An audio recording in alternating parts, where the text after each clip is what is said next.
non-partisan question. Can I have the question, please? Who has the better jollof, Nigerian or Ghanaian? I need you to know that as you vote, I will be seeing the results live. So please, let me know where your loyalties lie. Just gonna give you 15 more seconds.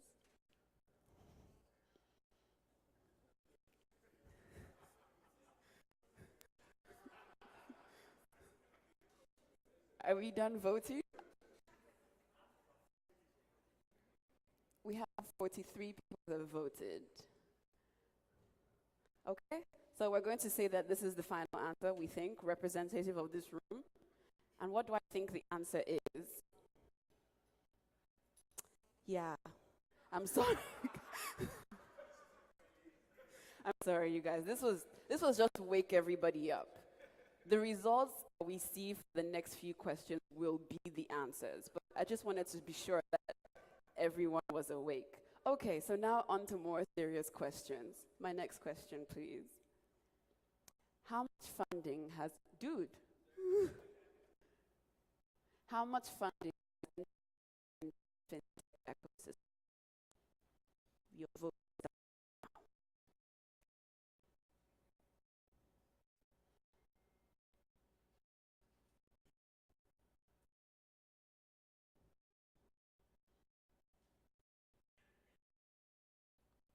Done? Do we think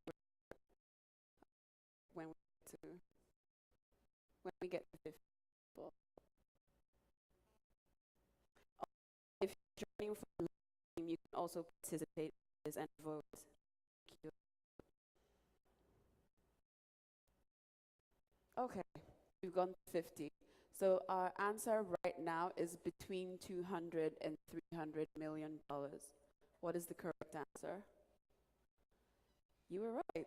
Have you read this report yet? You saw it on the screen before? Did you come early? You came early, I remember. Okay, so yes, fintech cumulative funding has surpassed $250 million in Nigeria. And you will find this fun fact in the Athena reports that we'll be talking about later. Okay, one more question. How many Nigerian fintech companies are there? This is depending on your definition of Nigerian, of course. But how many Nigerian fintech companies are there?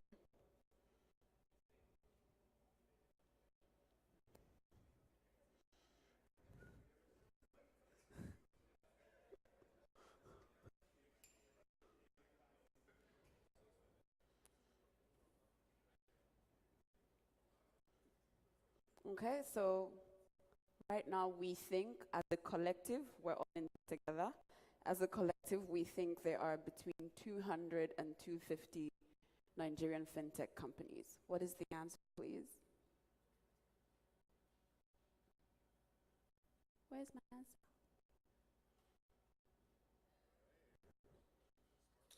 You have you read this report? Did it leak?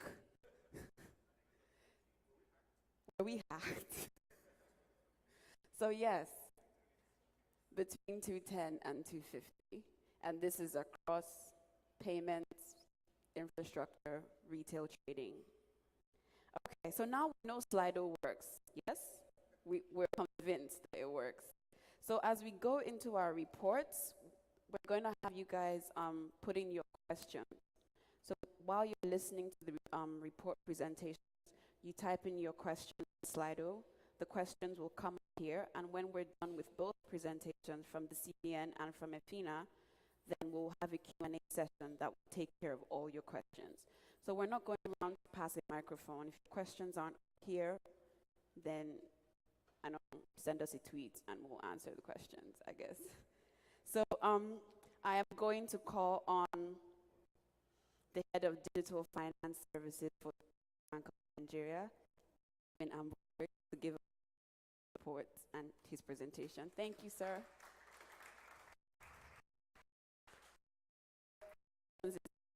Thank you, guys.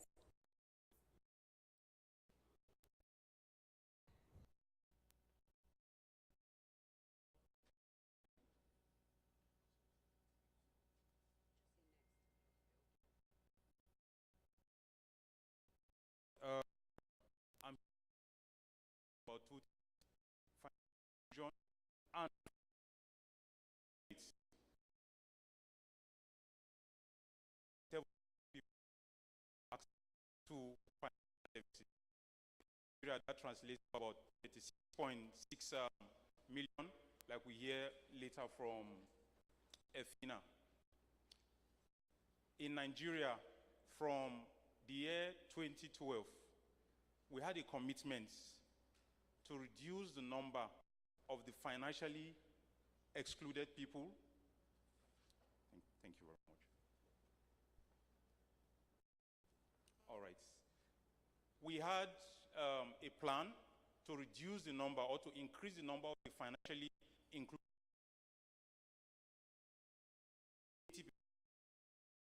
2020.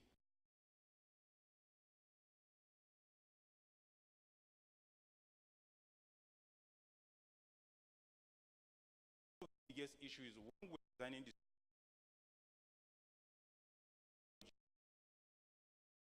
in the political environment, we had economic issue and all that. As a matter of fact, data we had from 2016 showed that we had a reversing route. So what happened last year? Stakeholders came together, and by the way, financial inclusion, the secretariat is in Central Bank, but we're talking about a lot of stakeholders, not just the Central Bank of Nigeria, because most of the times when financial inclusion is mentioned, the focus is on Central Bank, so about a lot of other stakeholders. So we came up with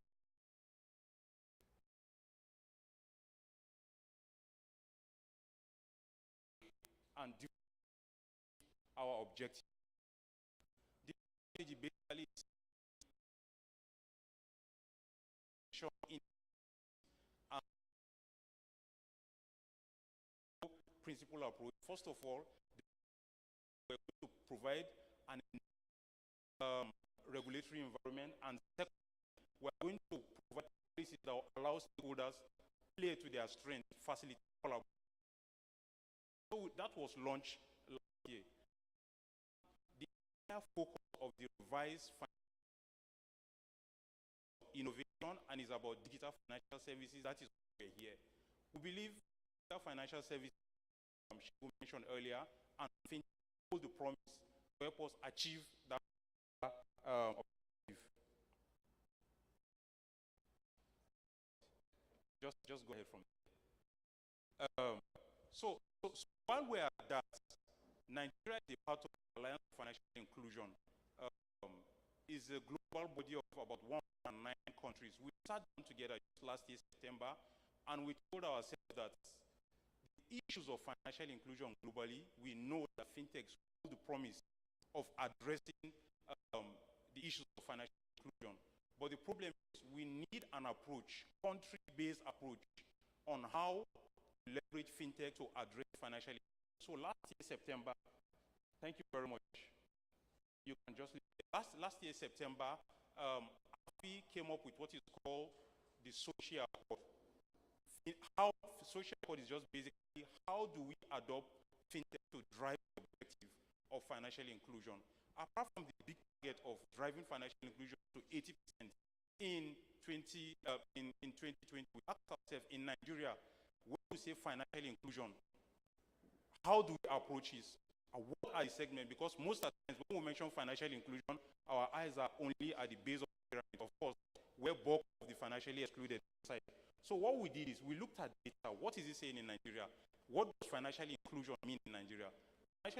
Financial exclusion in Nigeria means the northern part of Nigeria, northwest and northeast are much more excluded than any other part of the country. About 60% of Nigerians are employed in the SME segments, and they are more excluded than any other group. Between the age group 18 and 25 is the age group in Nigeria that are more excluded than any other age group. And of course, women and rural dwellers. So basically, we are looking at those 5 gaps. Gap for financial inclusion in Nigeria that if we address, we believe is going to help us achieve our objective. Next slide.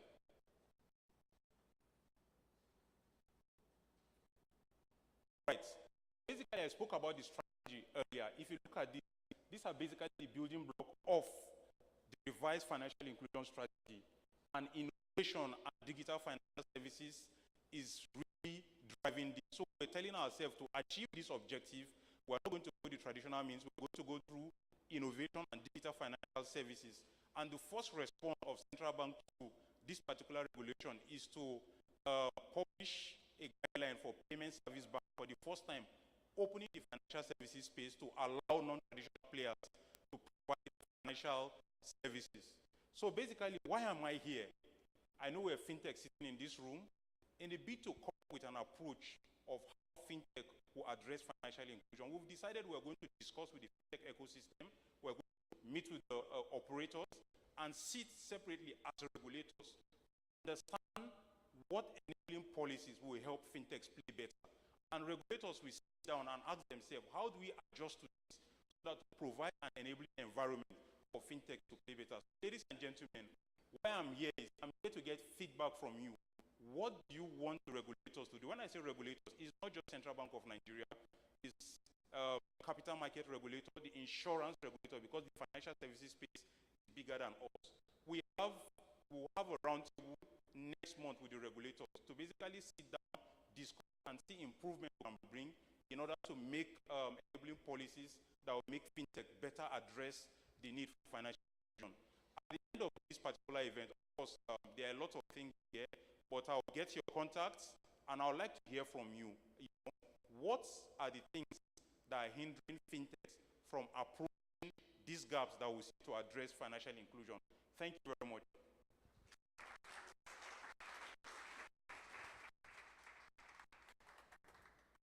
Thank you. You did. Thank you, sir. All right. The Central Bank of Nigeria has asked you to tell them what you want. I've given you a blank check. Blank check, right? Blank check, kind of, maybe. So please, in Slido, we will discuss your, everyone's needs. So if you have any questions, please put it in Slido. When we get to the Q&A round, we will address those. And so now we're going to hear from Efina, and we're going to hear from the head of innovation, Dayo. Round of applause.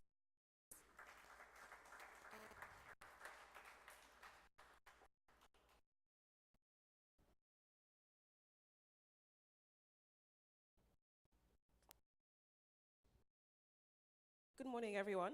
I'll just like to thank you again.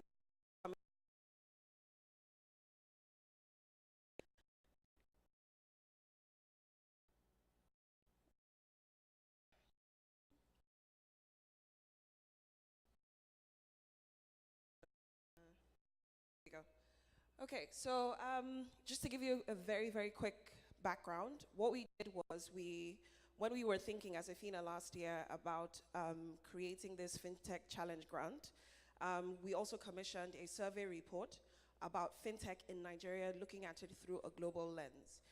BCG, the Boston Consulting Group, were our partners in getting this done.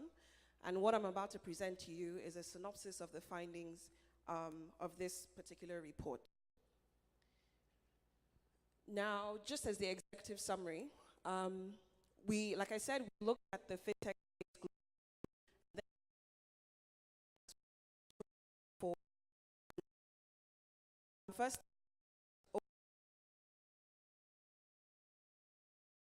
under 50% of this for banking or mobile apps for existing banks. Technically, they also qualify as FinTech. The four main technologies that have seen success over the last several years are API, AI, digital ledgers, and biometrics. So these are the four main technologies that have been successful over the last several years. Four key success factors: innovation, product innovation, which is basically the very DNA of FinTech; strategic partnerships; having the right physical digital mix. Now, of these four key success factors, this is my favorite, particularly for the Nigerian market, having the right physical to digital mix.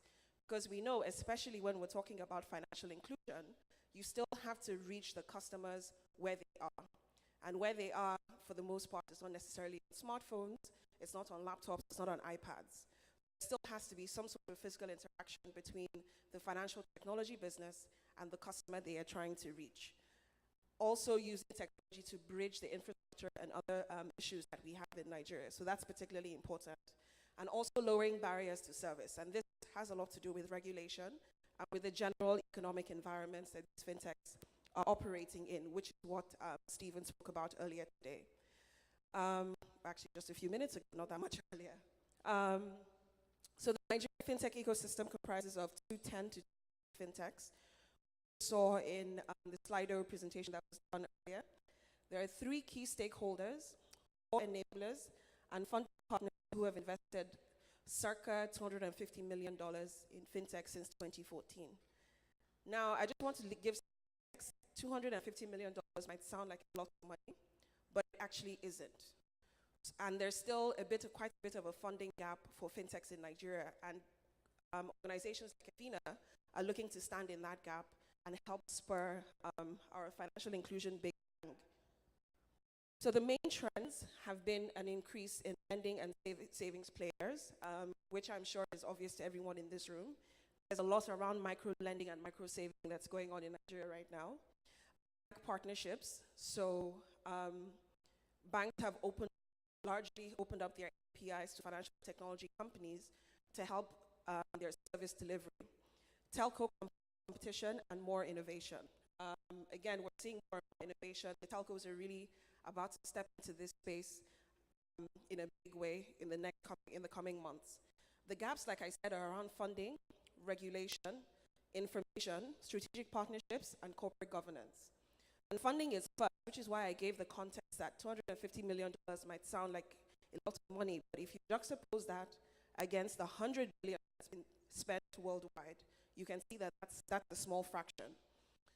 Regulation, which is why whatever it is that we do, we work hand in hand with our regulators, CBN amongst them, which is why for CBN to come here and talk about their strategy for fintech. So 4 ways have been identified by this report to improve financial inclusion through the fintech space. More involvement from banks. I think one of the main things, and I think it's also quite obvious to everyone, that the legacy financial services players have a very big role to play in the success of fintech in Nigeria. Increasing microcredit access and enacting effective regulation and more innovation, yet simple solutions. So the most difficult thing actually is to come up with a solution that is simple. It's quite easy to do things that are very complicated and only 2 or 3 people understand. So having innovative yet simple solutions that can be reached, can be accessed by the target customers is very important. And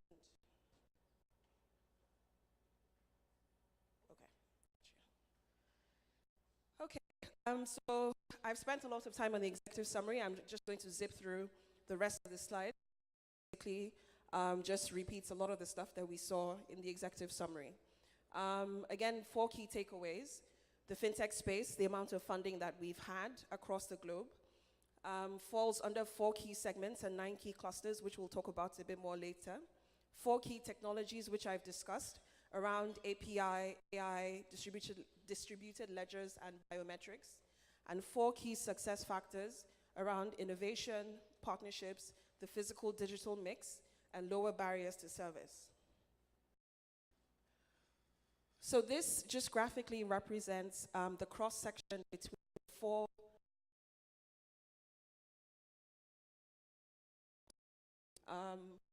just digital banking,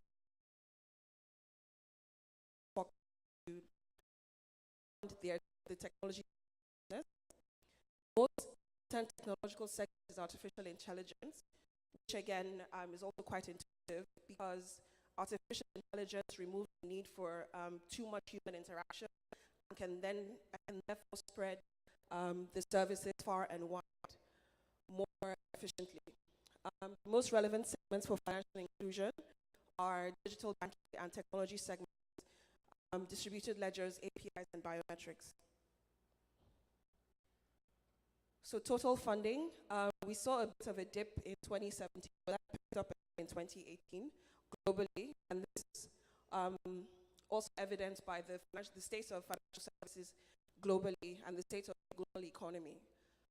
So there was a big boom in 2018, especially to the lending segment, and we have some very interesting micro-lending fintechs in Nigeria, operating in Nigeria right now. Markets became cautious in 2017, and we've seen a rebound in 2018. So again, 9 key clusters: payments, payments infrastructure, and lending.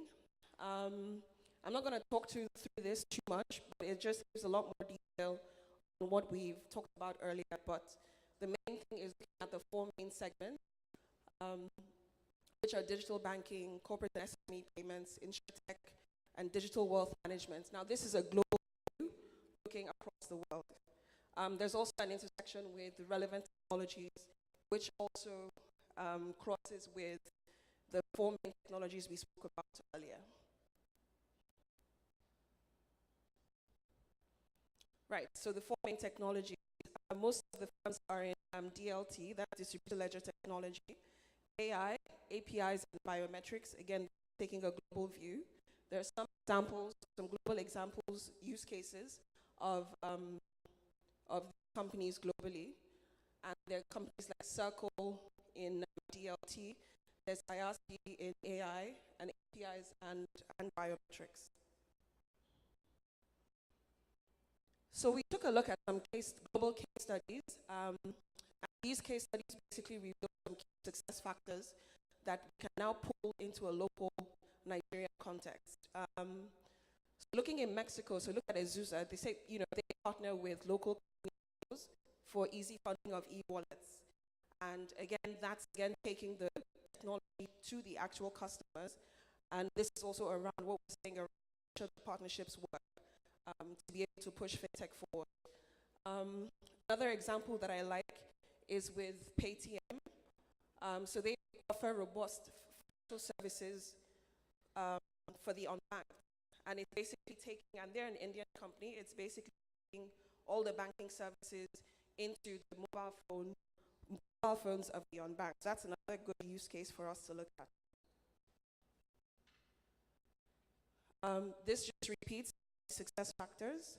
And we'll then look to the Nigerian fintech landscape, which is what is relevant for us here. So, as mentioned in the executive summary, fintechs largely comprise of 3 stakeholders: enablers and funding partners. Between 2014 and 2018, equity and grant financing grew by 53% to $87 million just in that 4-year period. 80% of the fintech market is made up of digital retail payments and lending. Which is, I think, quite intuitive, because if you look at all fintechs that are quite visible today, they usually fall within those 2 spaces. And we also look at payment infrastructure firms. API is a modern technology in the market, because API is what's behind a lot of the lending fintechs that are out in the market today. So current market trends, lending and savings, like we said, partnerships with banks, competition from telcos, and improving tech innovation. Key gaps: funding, regulation, adequate information, as we mentioned before, and then the 4 identified spaces for financial inclusion through the fintech space. All right, so this is just a pictorial view of the ecosystem. As you can see, research is done, so that's being largely done by universities and government agencies. We have incubators, a couple of whom we have here in the room.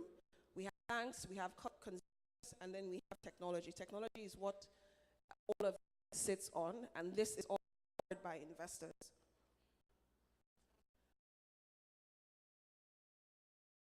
Um,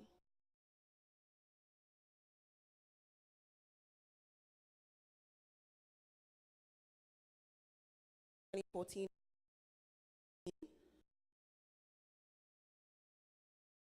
reason why there's a big how much is being invested in.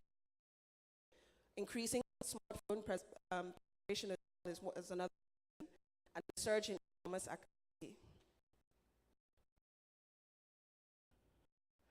So, this is a case study. Absorbed 20% of the total funding in Nigeria in 2018. So this basically just outlines the fintechs that have gotten the most funding in 2018. The top is Cellulant, Minds is also in there, Paga, Paystack. This actually alters a little bit with some of the activities we've seen in 2019, because this team. So they're basically types of funding, equity and grant Nigerian fintechs is very little debt financing, which obvious because I think would be a little difficult for a startup to grow. So looking at equity and grant funding. This just again shows you a sample of the base of the big clusters in fintech in Nigeria, led by digital payments and digital retail trading makes up about 8% of this. So I mentioned API is a dominant tech, but there are four main types of technology: AI, distributed ledgers, and biometrics. You can see all the distribution firms in each of buckets, basically.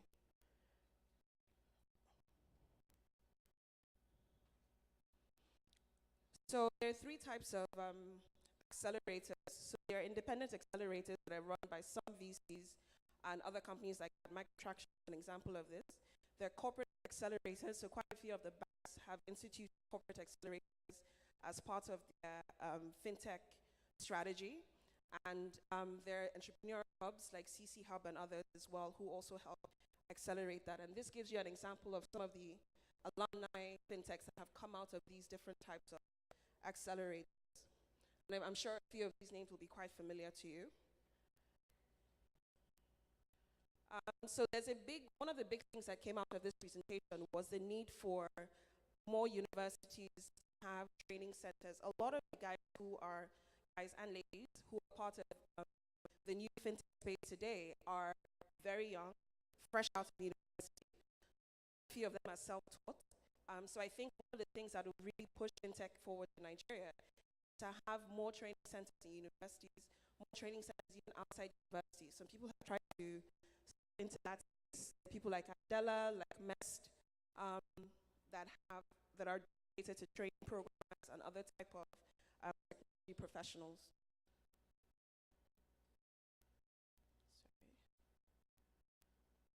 So this is more detail on the 5 key trends, but we covered this.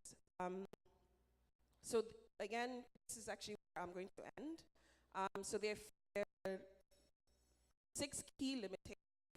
I don't like the word limitation, so I'm going to say challenges to be overcome. Currently for fintech in Nigeria, regulation is one of them. I know our regulators are working really hard to create an environment for these fintechs, but the current state, which is why there's a couple of sandboxes in the pipeline, there are a couple of other initiatives that are in the pipeline, regulation with fintechs and make sure that they have the right space to work while also ensuring consumer protection. There's access to funding, which I've mentioned a couple of times already. There's information inadequacy, so which is a space that we're also looking to step into, to have basic information about the markets that all fintechs can leverage and use to their strategy for their businesses. There's corporate governance limitations, which is also something we're trying to do. A few of our grantee startups are in an accelerator program, and one of the things that they're being taught is corporate governance. So they structure their business properly and ensure sustainability. And then there's intellectual property rights. Again, Nigerian laws need to catch up, and strategic partnerships, which I also mentioned earlier, that I think would be particularly important to seeing the success of fintech in Nigeria. Some quotes from fintechs, and basically this is where we're going to end. More involvement from telcos and banks, increasing microcredit access, adding investment funding for the regulation, which we touched on, and innovative but simple solutions. So I'm going to leave this up here for us to think about and about how we're going to move fintech forward in Nigeria. Thank you very much. Thank you, Jayo.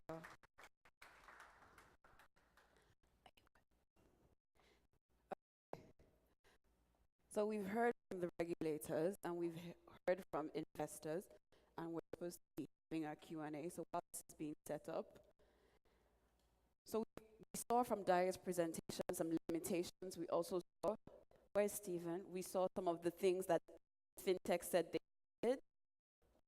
It was on the slide. We can send that slide to you. But also, while we're having the Q&A session, there have been lots of questions in Slido. So this is being set up, please go back into Slido, and there are questions there that you particularly want the answer to, even if it's not your question. Like, you've seen the question and you think it's interesting. Please go like it. That makes it go up so that when we're having a Q&A session, we give priority to those questions. So if we could just take 20 seconds, please go back into Slido, review the questions, and go, yes, I particularly want the answer to this one. So that when the Q&A session is going on, we know what to focus. I wasn't going to say on again, anyway. So I would like to call on Yele. Hi, Yele. Who is the director of Binance Labs. He is the moderator of this Q&A session, and he will. Do you want me to call you? Do you want me to call your panelists, or would you call them? I can call them. Okay. So please welcome Yele, who is the director of Binance Labs. He will be the moderator of this Q&A session. I'm going to welcome Dayo back to the stage. Dayo is head of innovation at Efina. We have to clap, guys. I'm going to welcome Stephen also back to the stage, head of digital financial services at Central Bank of Nigeria. And I am going to welcome Esai, who is the CEO of Efina, back to the stage. Has everyone voted on the questions you want answered? Yele, are we good? All right. Over to you, Yele. Hi, everyone. How's everyone doing? Thank you. So as you've heard, please continue to ask questions throughout the Q&A session. And also place your votes by clicking the like button so we can ask the questions that are most popular. So the very first question, and I think everyone can sort of take turns in answering them, is what measure is in place to bridge the gap of financial inclusion amongst women? Thank you very much. A couple of things. First of all, currently with Efina, bank is doing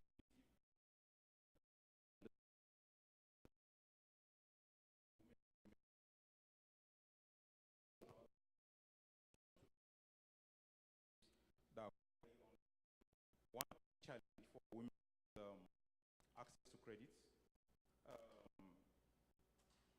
An issue that leads to that is lack of collateral.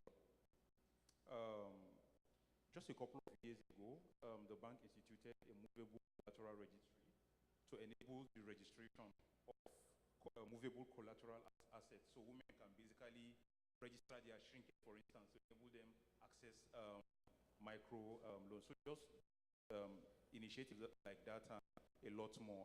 We have a fund for the MSME segment. It's called MSME DF Funds. In that particular fund, 60% of the fund has been put aside targeting women, basically from the credit perspective. But we are hopeful that by the time we're done with the research, we have better understanding and plan to provide better solutions. Also to support what he has said, as you know, Efina, we have a key department, which is the research. We carry out some credible information to provide information to the regulators. You know about A2F, access to financial services service, and you have just seen the report on the fintech. Currently, we are carrying out a research to understand why women are excluded.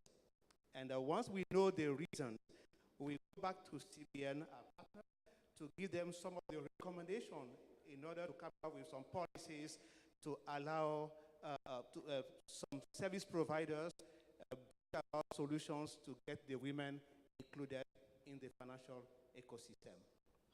And I would just like to add to that. You heard Shegun mention earlier that we have three main focus areas at EFINA: the northern region, youth, and women. So anything that EFINA funds, anything that we put our weight behind, the operator has to have a solution that specifically targets women. And that's one of the things that we're doing to help move that needle. Just a question for Shagun. You mentioned this fund. How do women currently access the fund today? Sorry, Stephen. You mean the MSMDF funds? Yes. Basically, CBN does that through PFIs, primary financial institutions. So basically, they do the applications through the banks that are eligible. The criteria is available in CBN website. It's been going on for a while. As a matter of fact, it's gone for close to 4 years now. Yeah. Okay. The next question is about sort of regulation and clarity. So, how is CBN addressing the emerging fintech and investment landscape in terms of approvals and licenses? And what are the challenges that currently foresees? Okay, that's why we're here. We're here to listen up, and we know, just like I mentioned earlier, that the fintech hold a lot of promise. So it's not like we've started doing certain things even before coming here.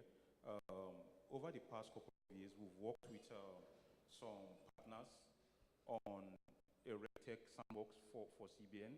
We've done with the roadmap. We're basically trying to work on strategy, and our colleagues from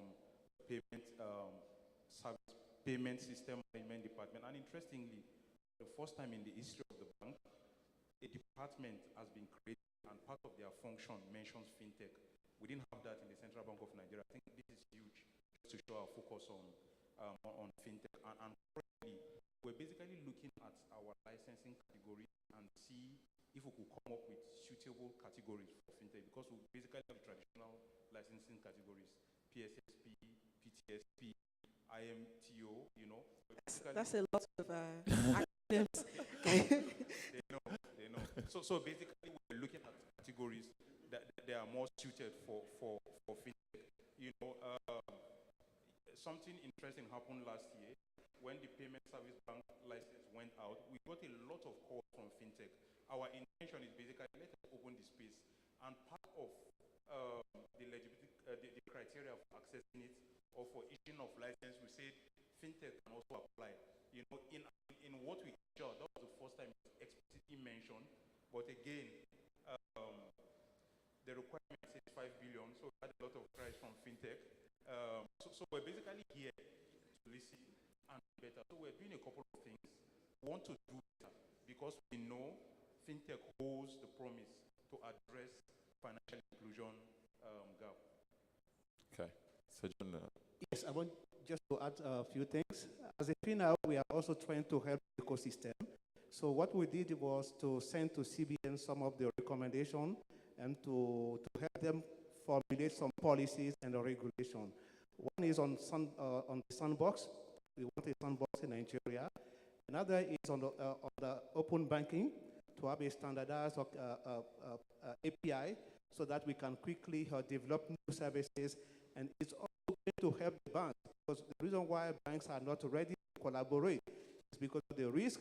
They don't know how those solutions will have an impact on their core application.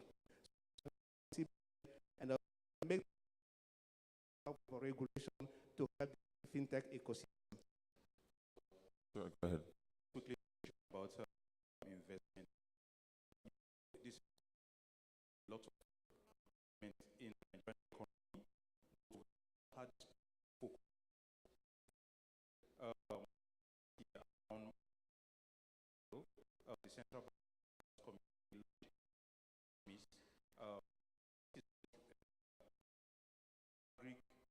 medium investment scheme is an agri owns all businesses, including fintech. So for the first time in Nigeria, we have a kind of fund that you could access up to 10 million at nationally rates without collateral. Basically looking at and just this year, the bankers committee started talking about basically how they are going to, let me use the word, do something to address. It's not been finalized yet, just to let you know, even from access to funding, certain things are being considered as well.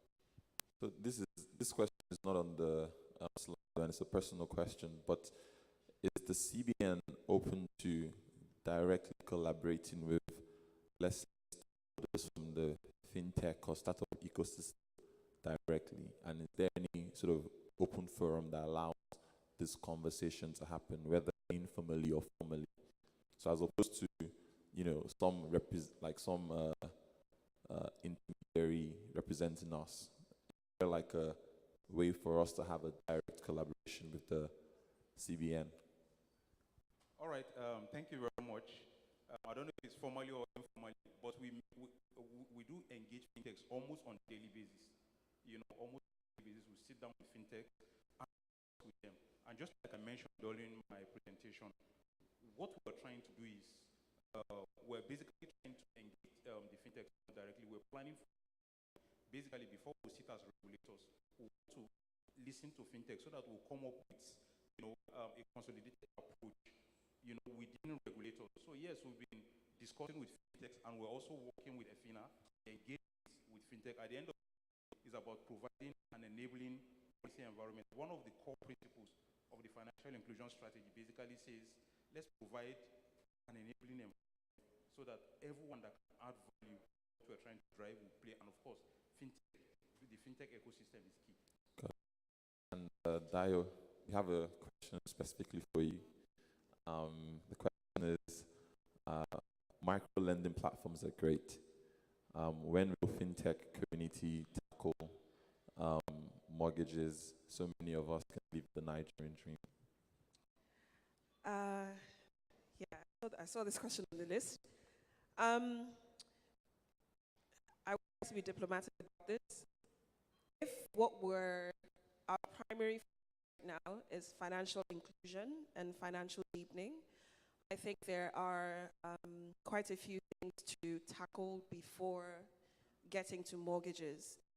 And speaking as a banker in recovery, there are quite a few obstacles to having a proper mortgage system in Nigeria.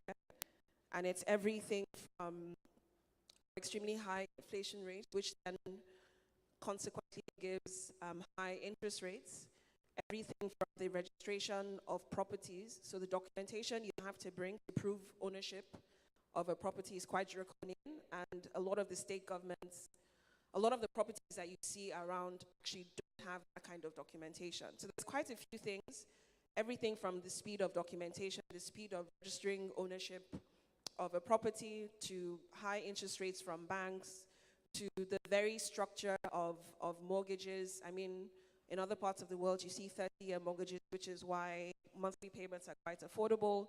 In Nigeria, I think the most I've seen is probably 15 years, and even then, most mortgages are given at 10 years. So there are quite a few things to do, but I think with a focus on financial inclusion, the sort of fixing the mortgage space, I think is something that, yes, fintechs should tackle, but there are quite a few other systemic problems that need to be fixed first. Okay, and this question is sort of more broader to FINA. What sort of initiatives is FINA thinking about to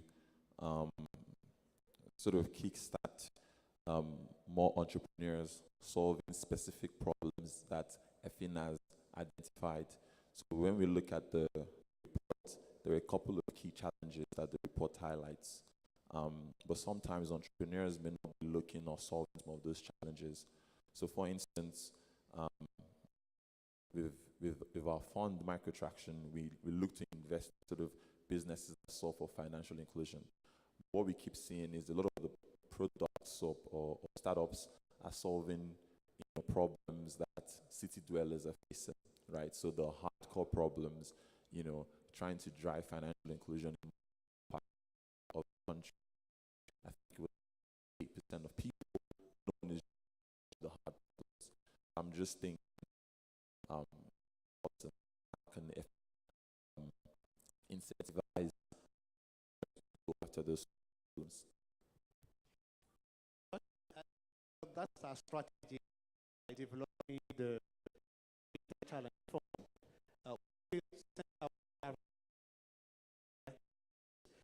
to develop services which are already out there.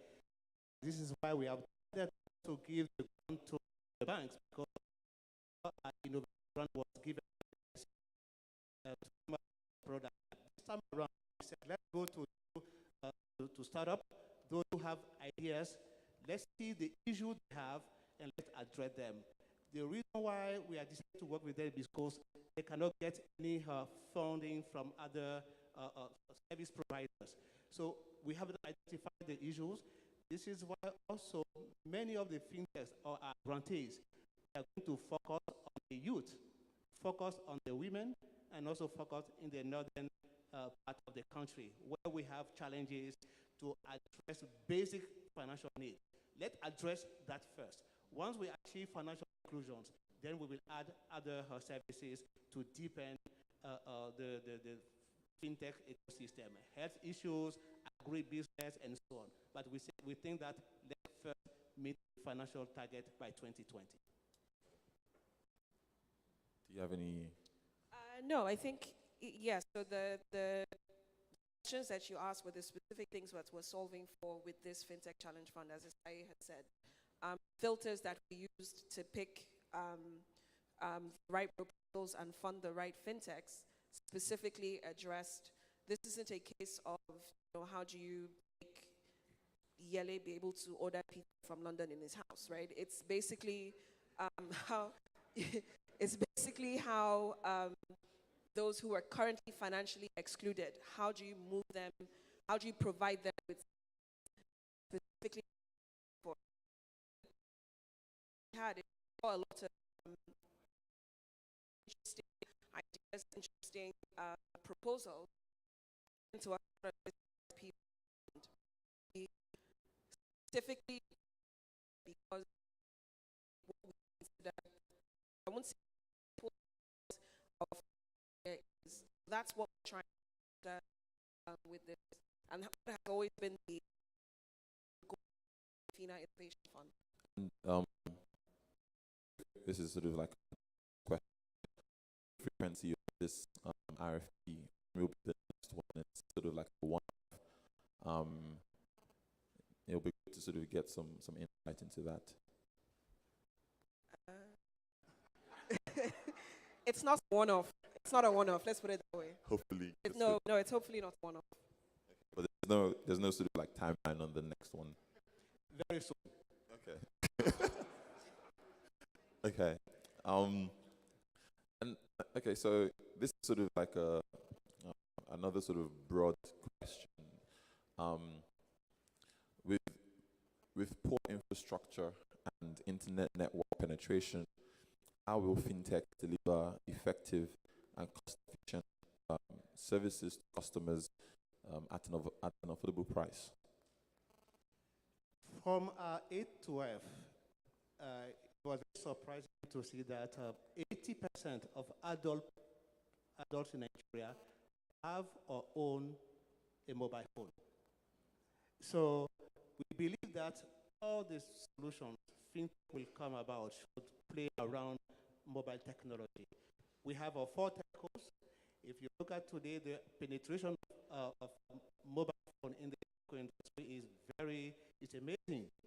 What did they do to get there? By providing quality of services, innovation. We know about the vast services of the telco.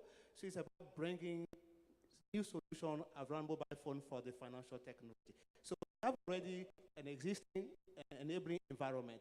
You can also use USSD. Today, with your feature phone, you can develop a USSD solution to reach out to those who are excluded. So at least we have a basic we can leverage on today. Data is also available today. It's now cheaper, and you can have 40 giga, whatever you want, to download some services and then start doing your transaction. I also know that the banks today are doing what we call sponsoring data. Now you're not going to use your data to do your transactions on your mobile phone. It's now sponsored by the banks. So let's use the facilities we have today to at least grow the financial inclusion in Nigeria.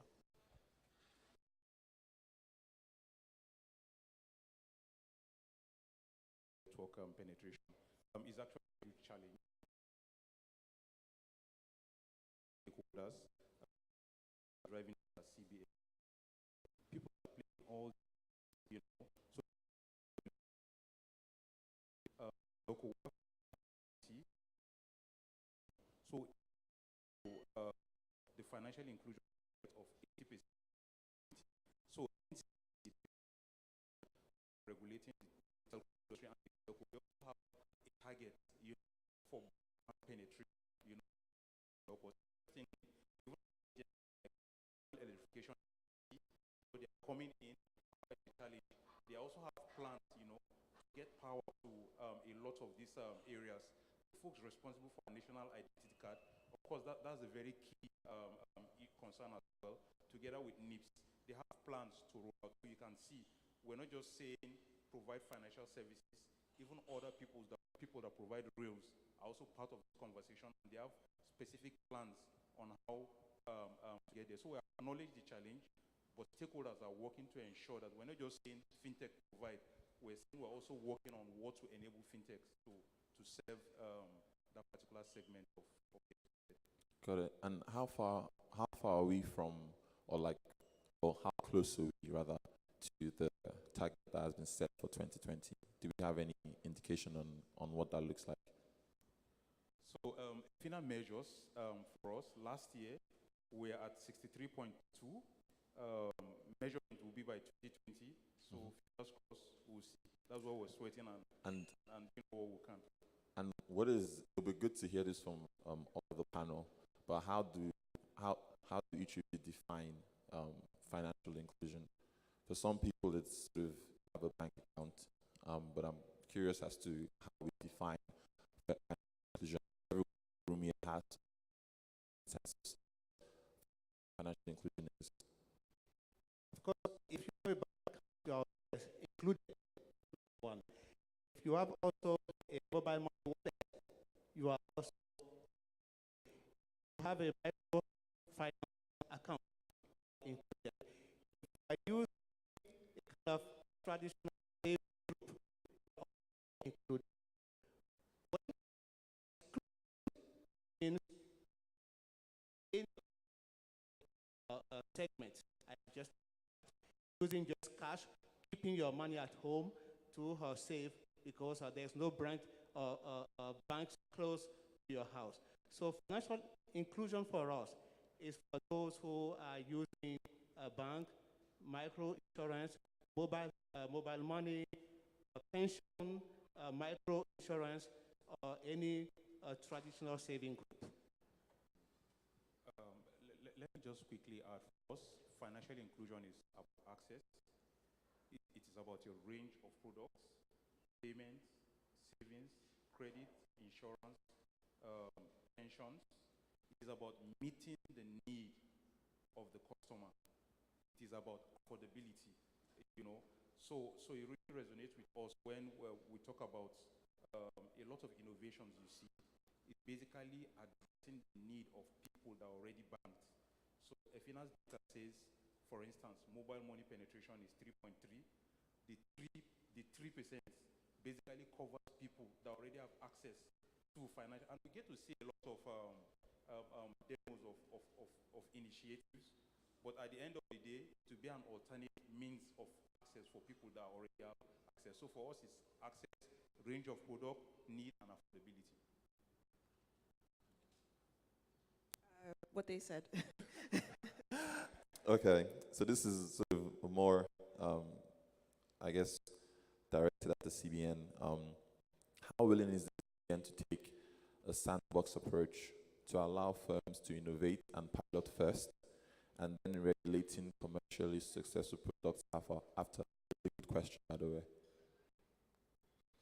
All right, Mr. Oladime sitting here, he houses the sandbox. It's part of his baby. Let me just speak on his behalf since I'm here.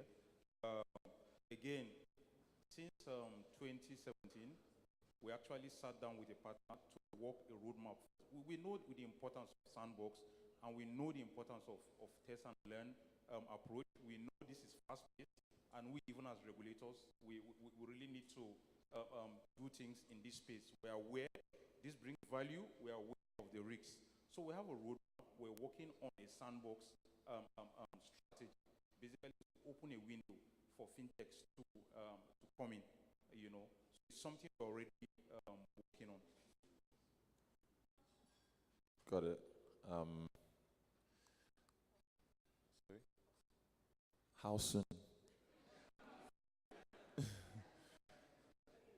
said I should not answer. And I think so. All right, fantastic. Okay, would that be communicated via text?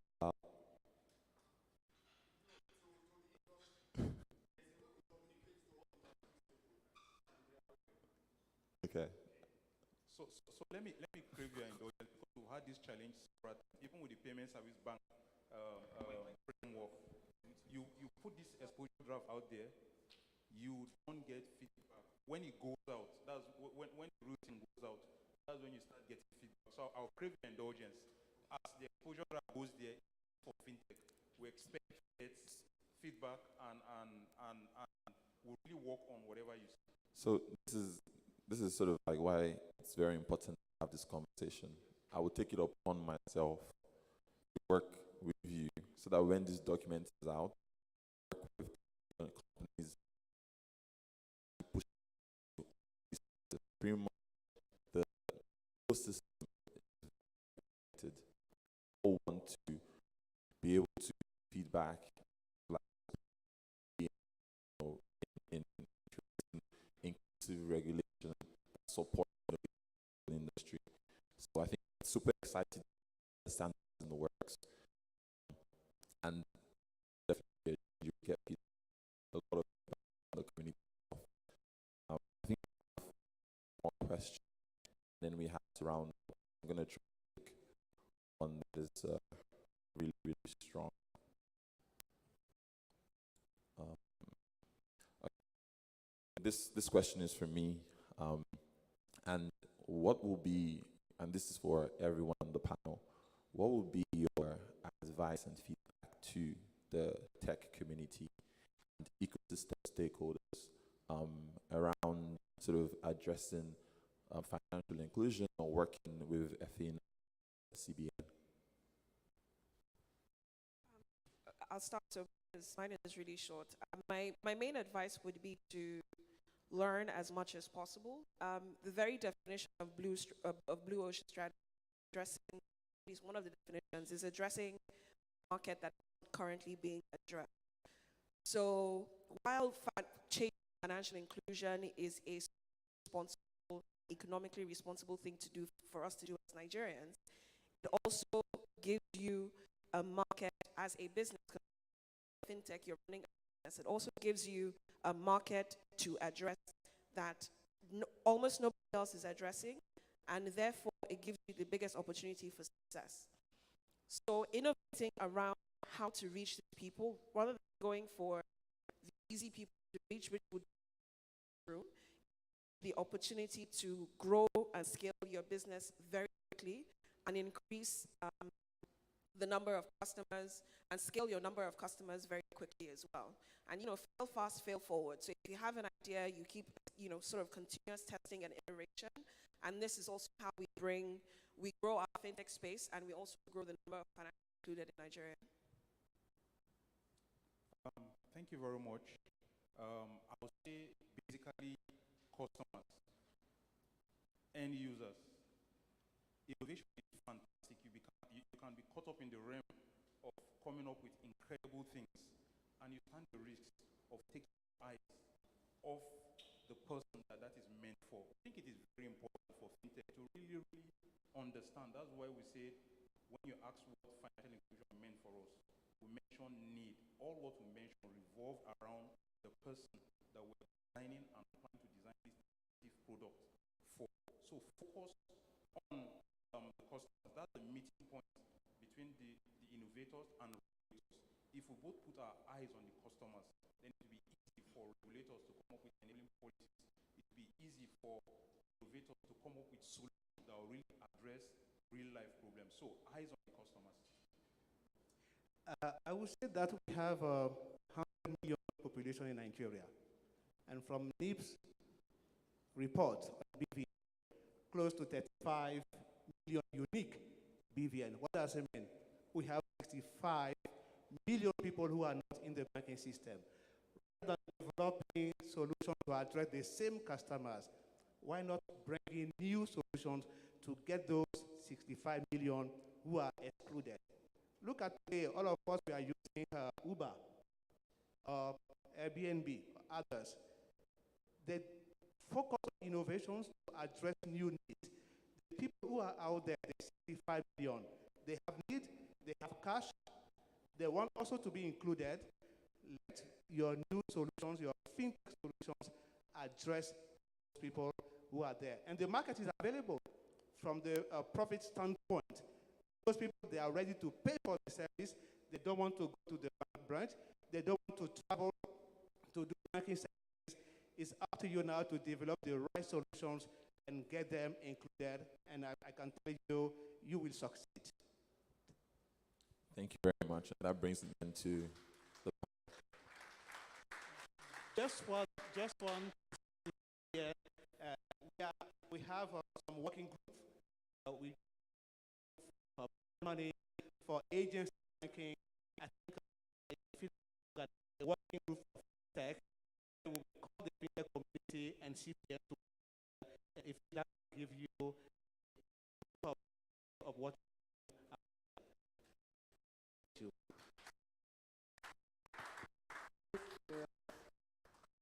Where's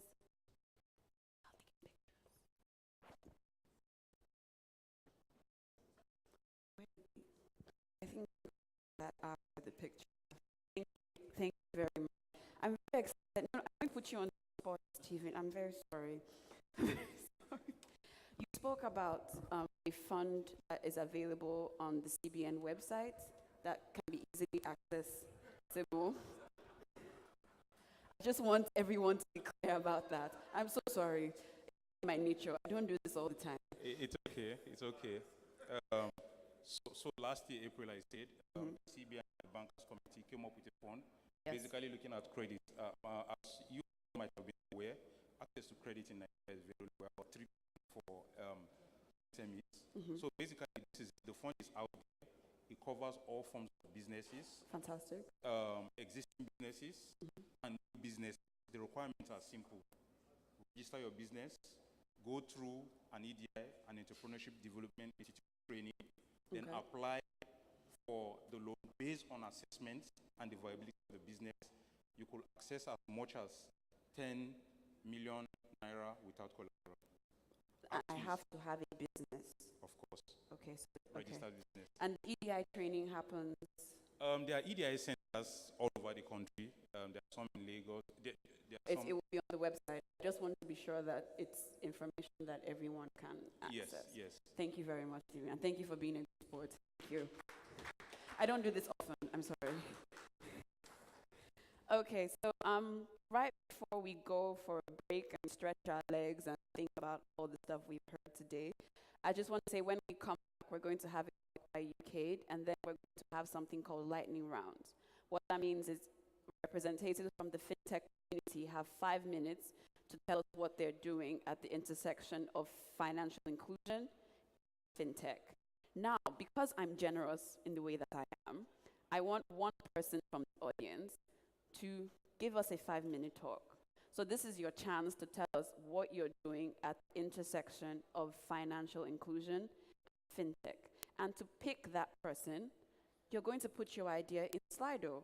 And when you put your idea in Slido, the people in here will vote for which talk they want to listen to. So while you're on your break, once you've put in your idea into Slido, you can begin to lobby everyone to vote for your idea if you want to get on the stage. Okay, everyone, thank you very much. You can go have coffee, and I'll see you back in 15 minutes. Cheers.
to get out of poverty.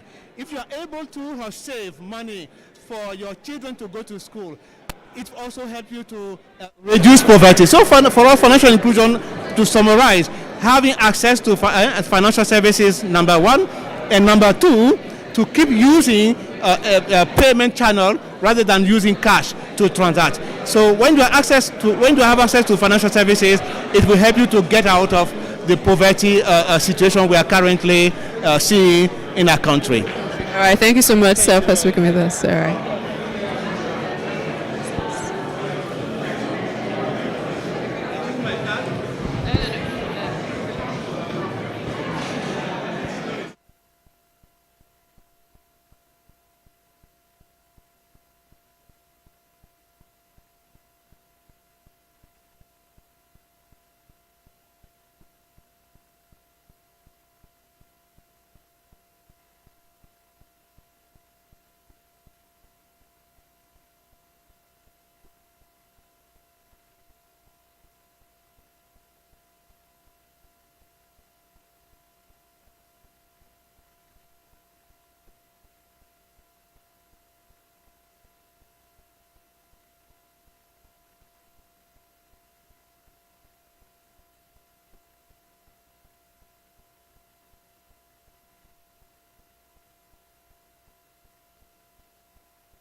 Okay.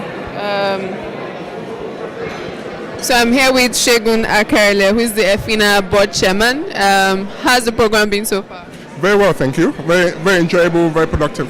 Let's move this way. Okay, so first question I wanted to ask was, and they asked this during the panel, the question and answer session, what really is financial inclusion? And then the second part I would like to add is, when do we know that we've achieved remarkable success with financial inclusion? Okay, so financial inclusion in a very basic sense is providing access to finance for the poor, right?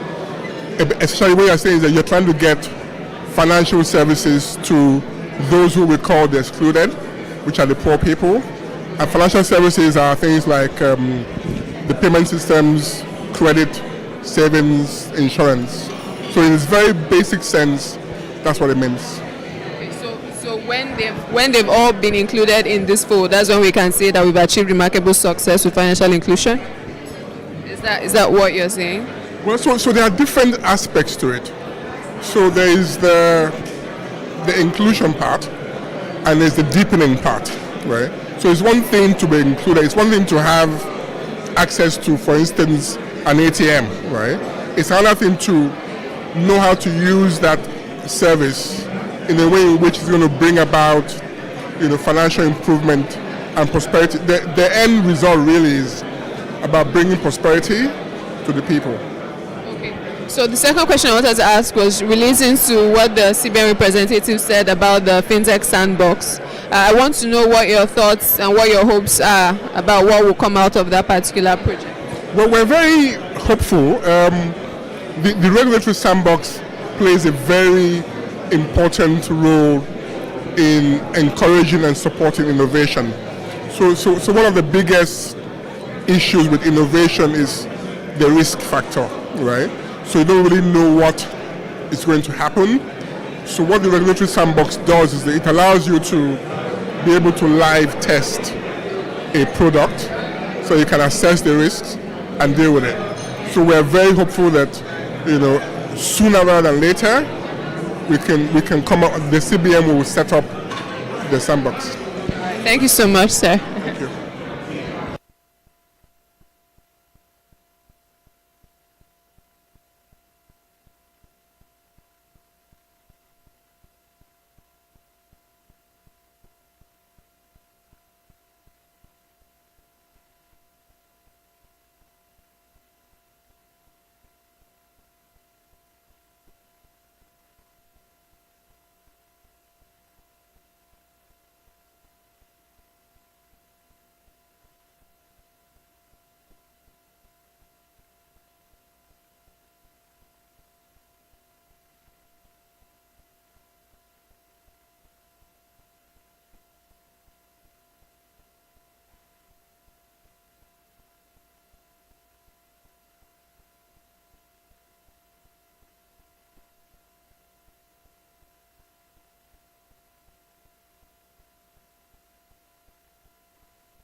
Yeah, okay.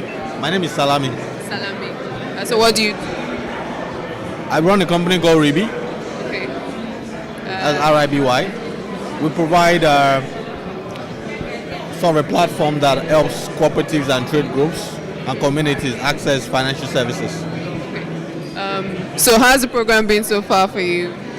Beneficial? It's been very interesting. I like the Fintech landscape report, and I'm looking forward to getting that.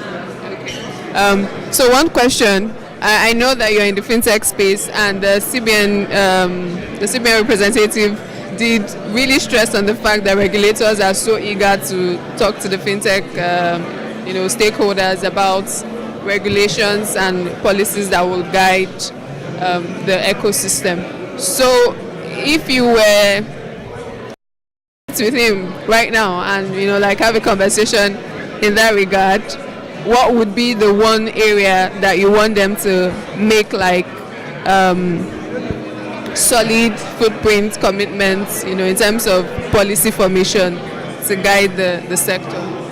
Yeah, well, so let me put it this way: we've been engaging, and I think the only question I probably haven't asked them is, will they consider having a proper fund for fintechs, like supporting the establishment of a proper fund, the way they have a fund for MSMEs or they have a fund for agri?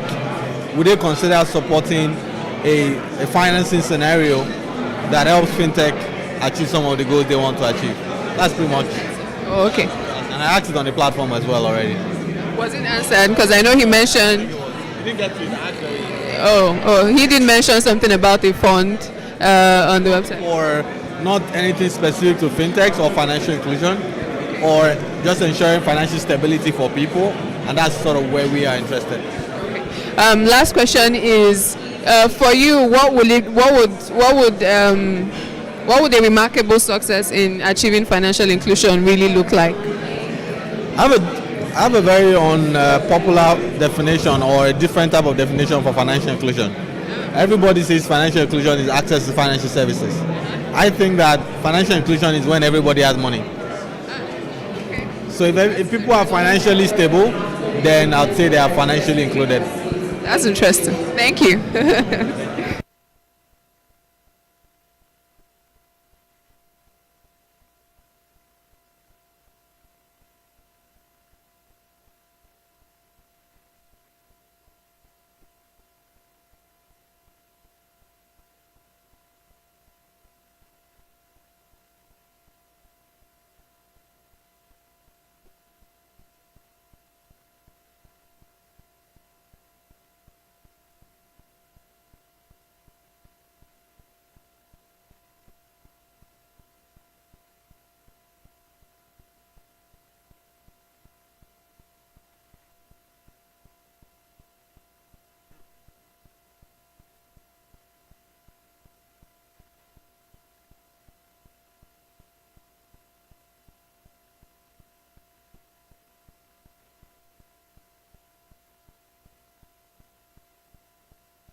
years when financial inclusion is made to happen for the poor.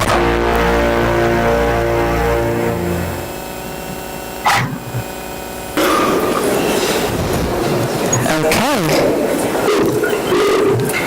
Hi everyone, welcome back. Was that a good first session? Did we learn anything? Was that good? I thought it was good. I learned stuff. And I just watched this video and saw that we have 73 million that's just out there for somebody else to take. Why?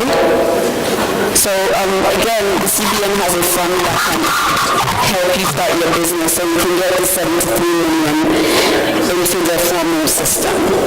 Okay, before we go to our lightning round, I know people have put in their topics and we've had voting going on, so I will announce who our lightning round is. I want to welcome the Deputy British High Commissioner, Laura Beaufort, to address us. Thank you.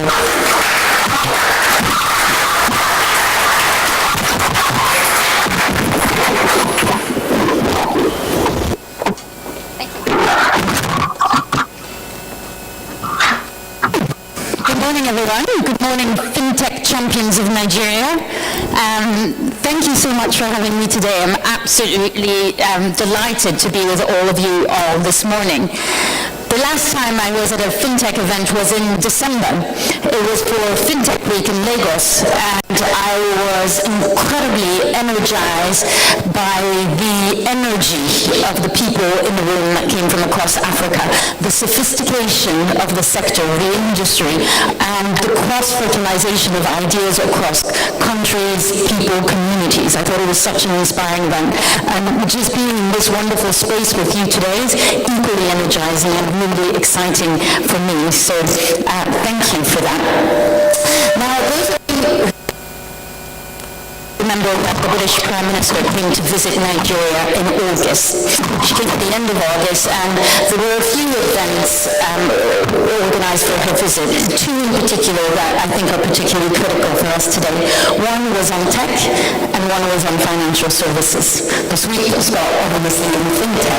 And the fact that these two events were organized demonstrates how important these agendas are, not just for me and the community here of those working for the Deputy High Commission in Lagos, but very much so for the Prime Minister. And at the heart of what she wanted to do was focus on financial services, the relationship between UK and the continent, and in particular UK and Nigeria, when it comes to the City of London and the connections and the bridges that we can build in that space. It was really exciting for us that at the time of the visit, the Prime Minister herself made the announcement of our new Athena grant fund. And I'm sure you'll all agree that it's fantastic that, sorry about this, that just 9 months later, Athena has delivered on this, set up this new grant fund, solicited fantastic applications from Fintech champions, reviewed them, and today we'll get the outcome. And I think that it's a demonstration of, again, our passion and interest that this has happened so very quickly. I think what's happened also in the last 9 months is that in the process of doing this, of reviewing the applications, of engaging with all of you, Athena's become even better on top of the opportunities, even better able to engage and indeed lead conversations with the sector, both in Nigeria, across the continent, and of course across continents in the plural. And I know it's fantastic that Athena is really engaging and leading these conversations to develop the sector. And God knows there's so much to be done here through that sector. Now, I'm not the one to teach you what fintech is something that we can all get excited about. Undoubtedly, you're 100% excited about it, otherwise you wouldn't be here. But if I can speak on behalf of the British government for just one moment, for us, there's so many things that are so intrinsically exciting about the UK-Nigeria relationship in fintech. It ticks so many boxes, if you like. Obviously, it makes commercial sense. There's a business case for it. And obviously, there's also an incredibly strong development case for working on fintech together. If I can start with the former, fintech partnerships between the UK and Nigeria, they clearly work for us as well. They are very much a win-win, and we are very clear that clients, suppliers, partners, financiers in the UK benefit hugely from their exposure to the Lagos ecosystem. The creativity of the fintech industry here in Nigeria, and Lagos in particular, is recognized in the UK, and there's huge appetite for us to tap into the great ideas emerging from Lagos. Nigerian firms can also obviously benefit from the UK's leading position as the fintech centre of Europe. So there's a real opportunity for more business and commercial relationships to strengthen here. And this is why we're so excited that the winners of the Athena grants today will be going to the UK Fintech Week, which I believe is the week after next, and that it's going to be a great opportunity to cement the relationships and build partnerships, business partnerships into the future. As those of you who were around may also remember that when the Prime Minister was here, she announced a new UK-Africa FinTech partnership that was led from the UK side by her FinTech envoy, and this UK partnership was launched here in December, as we know, and I think there's going to be a really exciting partnership that's going to be growing and evolving over the years to come as we better understand how we strengthen the Nigerian and British ecosystem. Now, while this is really important, Athena's work is not just about helping businesses make a profit. It is not just a commercial imperative for the UK. At the heart of the vision, of course, is financial inclusion. And we've just seen a fantastic film about the challenges around financial inclusion here in Nigeria. We know that Nigeria's level of financial inclusion is still too low. As Athena's Access to Finance survey shows, improvements in inclusion were knocked back during the recession, and they're only now slowly getting moving again. Fintech is absolutely critical in moving us forward to address this. We're used to hearing about mobile payments and remittances, how Fintech has made moving money cheaper, easier, and indeed safer. That doesn't just move money, it moves crucial services like health, education, agricultural products, and energy closer to poor and vulnerable people. Access to the right financial services increases our ability to manage all of our financial lives, to withstand shocks, to maximize economic opportunities, and to save for productive investments or difficult times. That can improve agency and empowerment of all of us, but in particular, marginalized groups. The data and information that FinTech can generate facilitates innovation that is consumer-centric, not just in the financial sector, but in the real economy. And of course, in the long term, FinTech can help bring people into the formal financial sector, expanding the tax base and putting Nigeria on a firmer footing. And I think it's fantastic that the CBN recognizes this increasingly and is really supportive of Athena's work on FinTech and driving financial inclusion through FinTech. Now, these benefits of FinTech for inclusion are not just relevant for Nigeria. I think it's important to stress that we've got a lot to learn in the UK as well, and that the arguments that I've just put forward are equally valid for the UK. As bank branches close and ATM machines are shut down in deprived or isolated areas, the UK also needs to think how to provide access to financial services. Maybe, in fact, probably, some of the answers will lie in an African technology, possibly developed here in Lagos, developed by those fighting and responding to the challenges for the years to come. Perhaps the answers will come from this room. Perhaps they will come from some of the recipients of the Athena grants. It is certainly our intention to make that as likely as we can and to work with all of you in the years to come to make this vision become a reality. Thank you very much.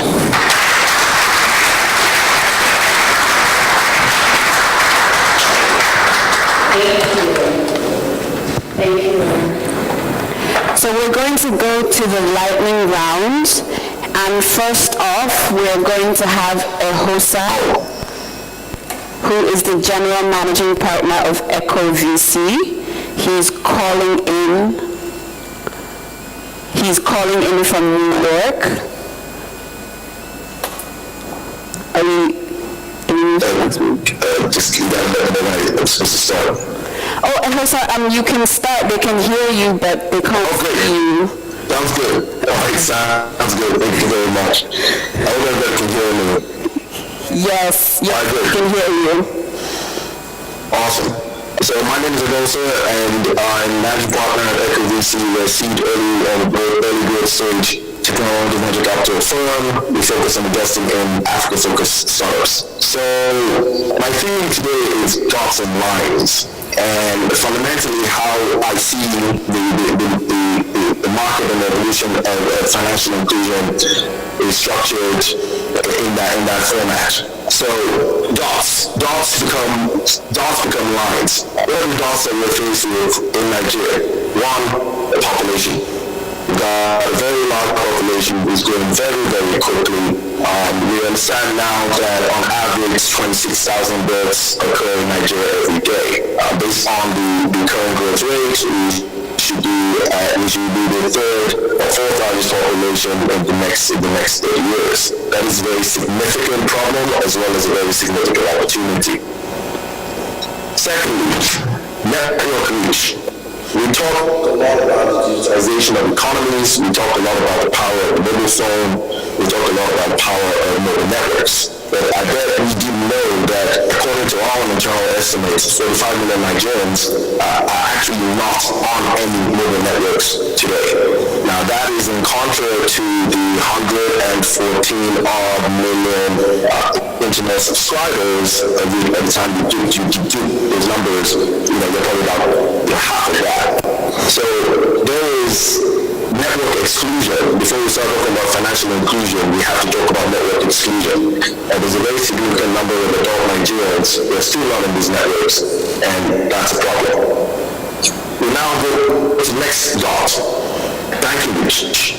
So a lot of people talk about the percentage of Nigerians that are served by banks. The numbers range from anywhere between the mid-teens to the low 20s. Of course, that's one way to look at it. The other way to look at it is to think about the percentage of the population that is served by banks. And that then creates a very different set of interests and opportunities. What is the percentage of the population that is unbanked effectively? And so when we talk about financial inclusion, we're looking at these dots that essentially consolidate to become very interesting denominator. But the services and products that should offer reach and impact as numerators don't exist, at least at scale. So you've got that as a problem. Another dot is identity. Over the years, I've talked about effective financial inclusion and economic systems have to span the core of like identity, reputation, security, and trust. In Nigeria, the biggest problem to really financial inclusion, I think, continues to pose itself in the form of identity. Now, identity shows up in different ways. People have used BVNs, bank verification numbers, as one proxy for it. People use pension accounts as another proxy for it. And of course, as people use mobile phones and mobile phone registrations as a third proxy. But as I initially did at the beginning of this talk, we think that there's about 35 million Nigerians that are not even on networks yet. So we can't talk about identity at scale when a full, one-fifth of the population or even higher than that is still not on the network, which of course means therefore that they're not recognized as having identities within the context of our economic ecosystem. That's a problem, and that's an opportunity. The final point I want to talk about is reputation and trust. And we've looked at identity as a source of reputation and trust. We talk about these things in terms of credit bureaus, challenger credit bureaus, regular credit bureaus. But this market has a trust deficit. I think everybody would acknowledge that. But the primary reason for that, again, I think, is because we cannot extrapolate identity, we cannot extrapolate reputation, we cannot extrapolate trust. But what's fascinating about this is that, yet within the cultural milieu of the country, we have micro communities, we have communities that work very well in self-policing, self-regulation, and self-support. And so what we find therefore is that the answer is like in the analog world. And so while we as a group are trying to drive digital inclusion, maybe what we should need to think about is the kinds of lessons that we can learn in the analog world. Because within these micro communities, we see self-regulation, we see trust, and we see self-empowerment. The final point I will try to make is that there are going to be many participants in this ecosystem: investors, entrepreneurs, network operators, regulators, policymakers. But what we all have to have is open APIs. And I know it sounds a little bit quaint, but every participant in an economic system like this has to have open APIs, which will allow and facilitate the exchange of information and value that can get distributed to the larger ecosystem. That's my lightning talk for today. Thank you, Musa. Thank you. Thank you for joining us. I know it's super early over there. Thank you. You can take him off the screen.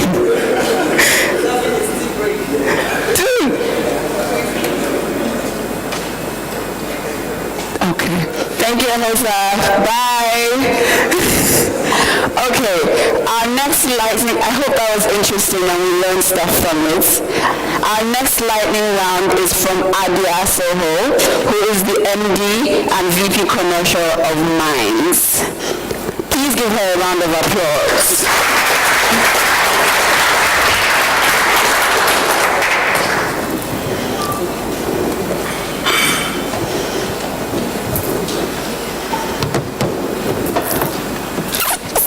Good morning, everyone. Thanks for having me. I see a lot of familiar faces. I promise I'll say hello once I get off the stage.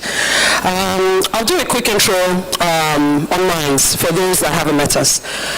Mines is a credit as a service platform, and we offer this platform to institutions like banks, telcos, retailers, and merchant aggregators, essentially to give them the ability to provide financing to their customers. So we're a B2B business, largely. And to date, we've issued 1.5 million loans to almost 500,000 Nigerians who were previously unserved or not even included in financial services, specifically lending. So these are guys that have not had formal access to lending before. So we know a little bit about what we're talking about, and I'm here to share some of our knowledge, but specifically some emerging misconceptions that I'm seeing start to crop up in the industry. And I'm choosing to address misconceptions today because our capital in Nigeria isn't very patient, and at the slightest burn we will recoil, and I'm concerned that the ecosystem will shrink if people don't approach lending with a little bit more caution and openness to learning about it from those that actually have learned in the process. So first, I want to talk about education in two parts. Education of consumers as well as education of enterprises, right? First of all, we can't see this as the responsibility of a single entity. The entire ecosystem needs to be discussing lending and using the same language to discuss lending, right? So I think we need to engage and try to even out our knowledge about what is happening in Nigeria in the lending space. I think that on the consumer side, it's important to start to have a discussion with consumers so that they understand that credit is a tool and not something to be feared. There's so much to battle there when you talk to customers. They actually see a loan like almost like it's a curse. It's almost a spiritual dissonance that people have with lending. Whereas the countries that these same people aspire to go to, as soon as you get set up there, what's the first thing you're chasing is getting a credit card so that you can finance your purchases and live the life that you've been dreaming of living. But here, discussing credit, it just seems it's just a non-issue. It's not something that people want to do because they don't know how to use it. Now, enterprises as well should also recognize that, especially now in the digital age, we are sitting on assets that are critical to lending. However, these assets have no value if you don't put them to use. I see too many organizations more engaged in posturing around the data and pricing it as high as they possibly can. So rather than trying to make the pie bigger, they're trying to get a bigger share of the pie that's still so far quite tiny. Right? So there's a lot of posturing around sharing the assets that can actually build and grow the lending ecosystem rather than actually putting it to use. And the value around it is more imagined than practical all over. But having said that, I think this is again just a function of education, and as we learn more about the ecosystem, I think we can overcome these challenges. But we need to be mindful of the decisions that we're making from the point or from the level of education that we currently have. The next point that I want to make is slightly controversial. It's about data privacy. I especially note IFINA's roots from the UK and discussions around privacy and GDPR and so on and so forth that's going on in Europe. I think it's very important that conversations around data privacy are properly contextualized for Nigeria. I think that developed countries have the advantage of having credit infrastructure that existed prior to the internet, prior to mobile, and there are a plethora of offline options for credit. Now, if we adopt the exact same tone and approach as has been adopted in developed countries, then Nigeria has no chance of building credit infrastructure, because our only path to pervasive credit infrastructure in Nigeria is a digital one, and for that digital infrastructure to be constructed, it must involve the use of data. Now, the Nigeria's digital Bill of Rights does allow for sharing of data, but still, there are many layers of additional fear that stop people from actually understanding the use and function of that bill and stepping into the opportunity to create digital credit infrastructure that can actually give Nigerians the financial inclusion that they deserve. So I'm not saying that we should abandon data privacy, I'm just saying that we need to develop an approach that works for our environment. Now, my last point is that I think many people underestimate the complexity of lending. I find a lot of people with deep pockets and pools of cash, which are very useful and very handy, mind you, thinking that that's the only requirement for lending. And I see this manifesting in places like lending marketplaces that are now aggregating people that are cash rich but experience poor in terms of offering credit. And it takes a lot more than giving out a loan to be successful. You've got to be able to get it back. You've got to know who you're lending it to. You've got to have the necessary infrastructure for loan management. And you have to make sure those rails are working. All right? Redundancy is extremely important in Nigeria because few things work right the first time. Right? So, those of us that are here know that, right? So my concern now with these lending marketplaces that are springing up and just, they're a great risk-free way for the entity that has aggregated customers to look like they're offering additional value. They're also a great way for a smaller lender to make an inroad into the market. But I wonder whether they're great for the consumer, who does not necessarily understand the value of credit and who actually experiences repayment fatigue sometimes, right? Because we're just not used to managing and servicing long-term loans in this market just yet, because it's all nascent. Right, so anyway, having said all of this, I think that it's important for the ecosystem to ask more questions and not fewer questions. Let's not assume that we know everything, but let's build an ecosystem that actually works for our environment. Thank you.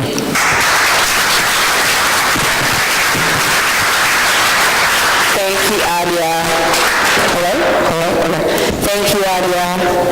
Before I call the next speaker, I would like to remind everyone to keep voting for the person you want to be up there for the lightning round from the audience. Okay. Our next speaker is Dayo. He's a partner at Microtraction. Please welcome Dayo. Are we getting tired? Clap, Joe.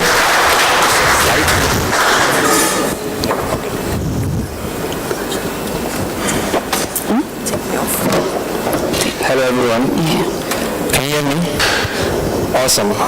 My name is Dayo. I'm a partner at Microtraction, and we are an angel investment firm in Lagos, Nigeria, and we back exceptional technical founders and support them as they build their businesses. And so far we've been on for like 18 months, over 18 months now. We've funded 9 companies. I'm no financial inclusion expert, but I want to talk to you about a particular thing that I think is very, very important. First of all, imagine that everybody in Nigeria, folks in the city, folks in the village, have a unique identity number. Not a card, not a paper, not booklets, but a unique identifier that is verifiable, simple, and purely digital. Now, this number is meant to be a very unique number that folks can use to access financial services and choose whatever financial services that benefits them. There are many reasons why financial inclusion is a challenge, from education to financial illiteracy to identity to accessibility and affordability. But I think, from my own point of view, identity is one big issue when you're talking about financial inclusion. I feel identity is a fundamental human right of every individual on the face of the earth. And so it brings me to my theme, which is identity inclusion first and financial inclusion follows. Why do I think the identity inclusion is important, and what are the barriers to identity inclusion? I have 3 points here, and I'm just going to run through them. Fragmented identity systems. Now, there's no one unique identity for anybody in Nigeria presently. Everything is fragmented, and I can bet you that there are a lot of people here in this room who have done different biometrics for different identity platforms. So you're talking about passports, you're talking about BVN, registration for your SIM, also voters card registration, a whole bunch of stuff like that. And it becomes very difficult for you to have a unique ID that you can use to access financial services. Number 2 is the cost of acquiring a verifiable identity document is high. It's quite high. Like, for folks who are in the rural areas, it's difficult for them to get a driver's license because it's expensive for them with low income. Brings me to my third point, which is verifiable identity platforms have minimum utility. So for folks in the village who probably take bicycles for transportation, they don't see the need to get a driver's license, and that becomes a difficulty to access a lot of financial services. What is the solution to all of this? A consolidated identity system, a unique ID, a simple ID that is digital and very verifiable. Also, you're looking at identity numbers which have minimal data. It needs to be simple. Nigeria is a complex country in itself, and you don't want to make anything complex, right?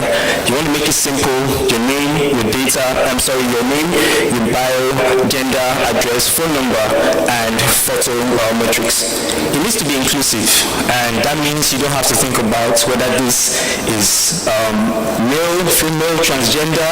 You have to think about it. You don't want to focus on religion, right? You want to make it as inclusive as possible.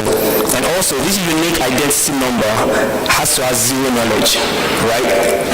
The whole idea is for you to claim who you are, not to know what you're spending money on, or not to know where you're going to. I feel that improving identity inclusion further helps Fintech power financial inclusion. Thank you very much.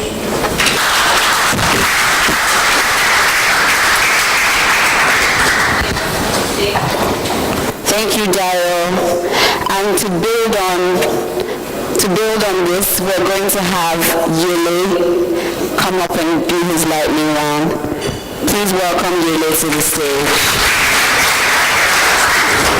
Hi everyone, my name is Yele, and very similar to Dayo, I'm a founder of Microtraction, and I'm also a director of Binance Labs.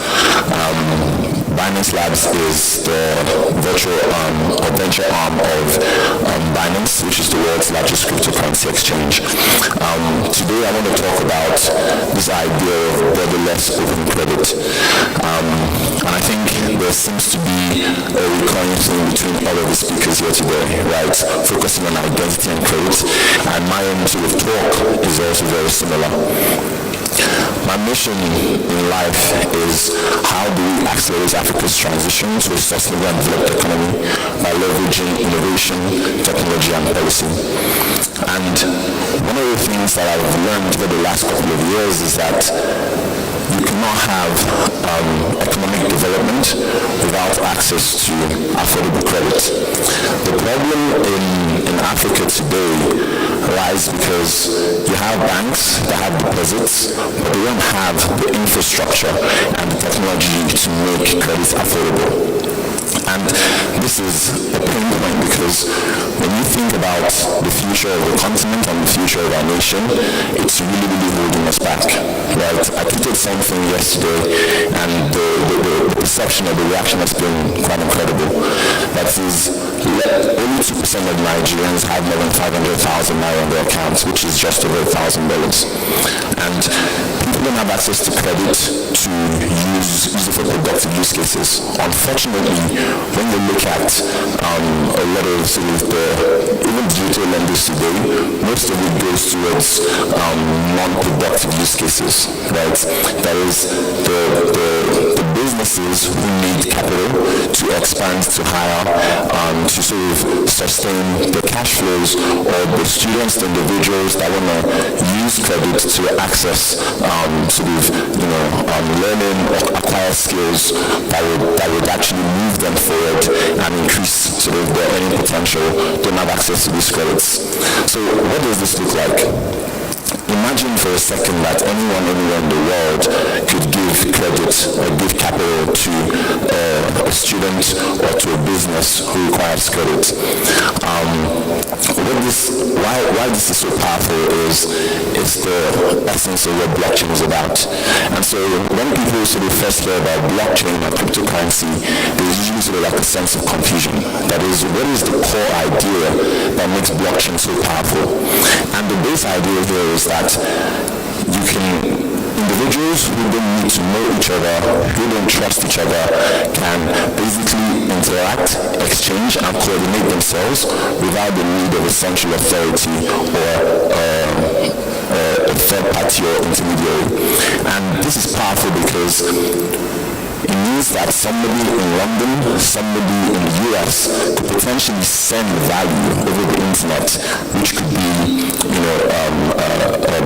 Bitcoin or cryptocurrency or something like USDC, which is a stable coin, and that person in Nigeria actually gets that amount.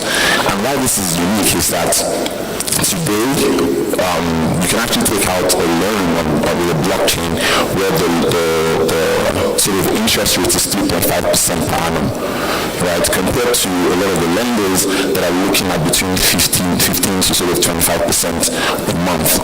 Right? And so whenever I sort of like talk to people in the global crypto space, they're usually sort of like mind blown by this idea that they could make 7 to 15 to 20% per annum, not even sort of like the low single digits that we're used to. And when I think about this, I personally get very, very excited about this, right? So what this looks like is quite simple. Individuals would use an application or a wallet to carry out day-to-day transactions, right? These transactions create unique hashes for the transactions we are put on the blockchain.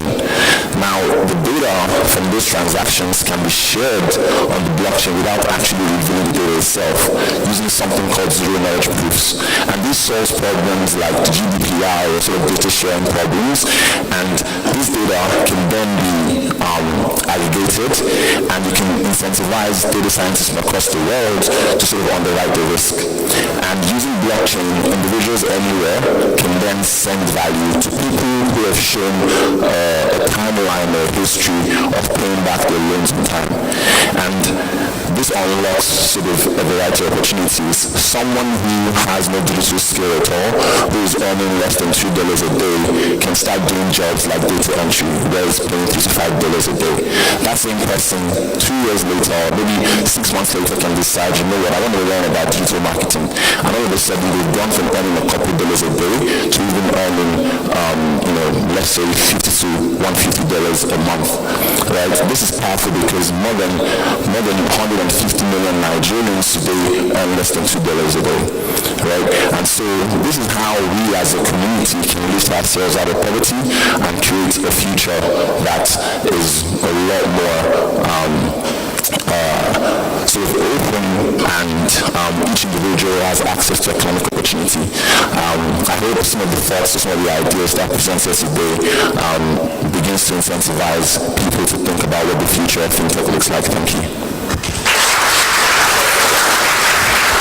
Thank you, Yeri. Okay, so we have a clear winner from Sado, who is interestingly going to be talking about blockchain and how we can transfer value. So I would like us to welcome Emeka Mbakalu. Congratulations, 5 minutes, sir.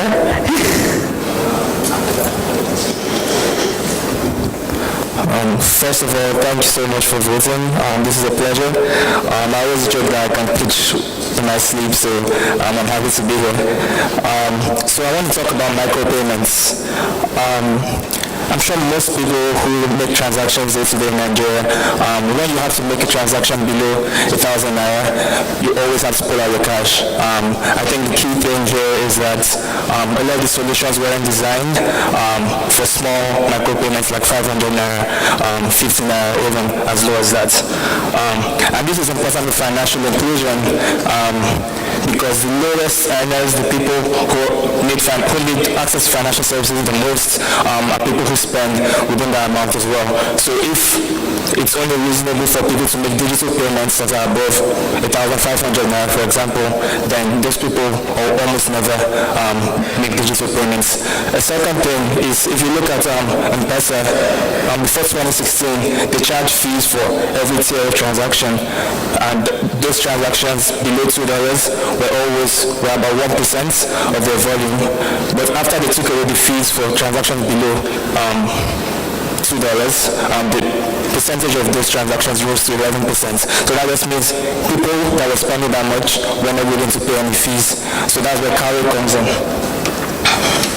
So Karo is a blockchain solution. It's a blockchain token that's pegged to the Naira. All Karo's circulation is backed by money in the bank, and you can buy, sell, and transfer Karo with your phone. You buy Karo with your phone. If you're using a card, it's a 3% fee, but every Karo to Karo transfer is totally free. And then on the merchant side, if you want to sell Karo and send it back to your bank account, we charge you flat 16 naira fee.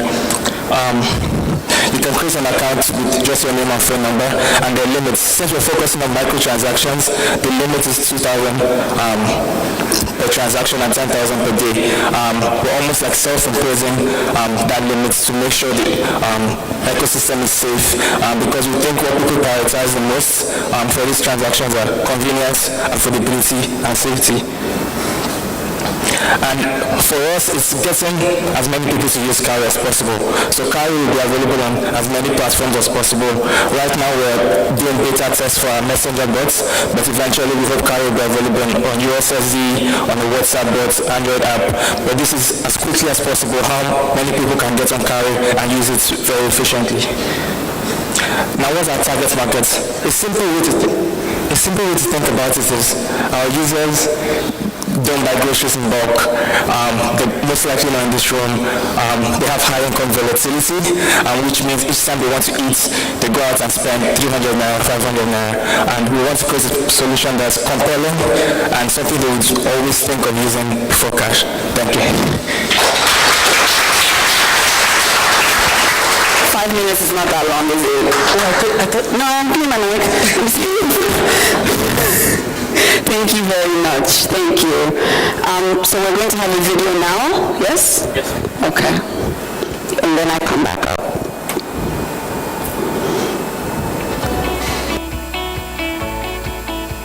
In Nigeria, over 80% of our adult population are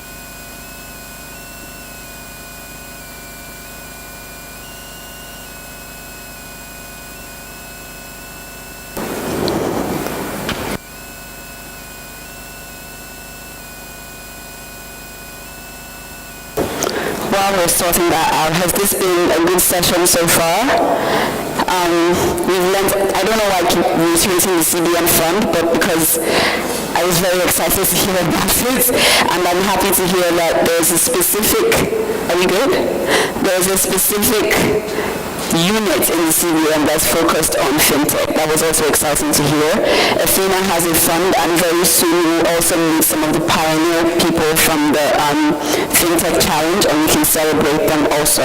So I want to thank everybody for coming out, and in case you haven't noticed, I'm trying to waste a lot of time before the video comes up, but it should be ready in a bit. Fantastic. Is it this one? Nigeria, over 80% of our adult population are underbanked and lack access to formal credit. So over the last 10 years, a lot of people who were formerly financially excluded have now become financially included. But our rate of growth in Nigeria for financial inclusion has slowed. What Athena is looking to do with this Fintech Challenge Fund and with these particular grantees is to help bring about the second wave, the big bang, if you will, in financial inclusion. Because of their support, their grant, and really the relationships that have helped us develop with the regulatory institutions, we can focus on developing this. We can work with Athena, we can work with parties of CBN to help do this in a manner that just makes sense for the whole ecosystem. In the process of shortlisting the fintech applicants to those we have now finalized as our grantees, the main things that we were looking at are the kind of technology that they were looking to deploy. With our research and the fintech report that we've done in Nigeria, we've sort of looked at the types of technologies that are most likely to succeed and most likely to be able to service the financially excluded population that we were looking at. So the kind of technology that they were deploying was one main factor in our selection process. We are quite excited to have the Athena Fintech Grant supporting our bid to enhance financial inclusion, considering that Athena has been one of our data sources for the last 5 years or so. Athena has built over the last decade expertise in research, expertise in working with financial services regulators in Nigeria. So we bring all of that to bear in how we're going to support our grantees. Particularly for the startups, not only do we do this, but we're also making sure that they go through a 3-month-long Fintech Accelerator program, which will be administered by the leading Fintech hub in Nigeria. With the support of Athena, the position in the fintech industry and also in the markets, the next 5 years will become Nigeria's central banking platform for the financially excluded. And therefore, in the next 10 years, it will become Africa's central banking platform for the financially excluded. Athena has a very strong bank, has very strong backers and supporters as well. So we believe that showing up in the room, so maybe at the central bank and saying that, hey, we're supported by Athena, will significantly make it CBN even more welcoming to what are we doing, how can we support what we're doing. We believe that by leveraging on fintech, we can also quickly close the gap of financial inclusion by 2020. Currently, we are at 62.2%. We still have 2 years to get to 80%. The inspiration for this project is really based around the empowerment of the mass market and finding a way to basically bring them into the financial sector. And we believe by putting all the resources we have, all the stakeholders we have, the traditional players, the new fintech players together, we should be able to achieve. This is why we came up with Data Fintech Challenge.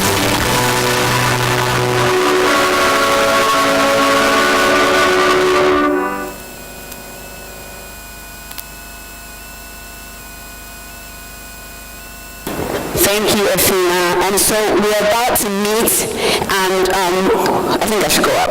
Yes.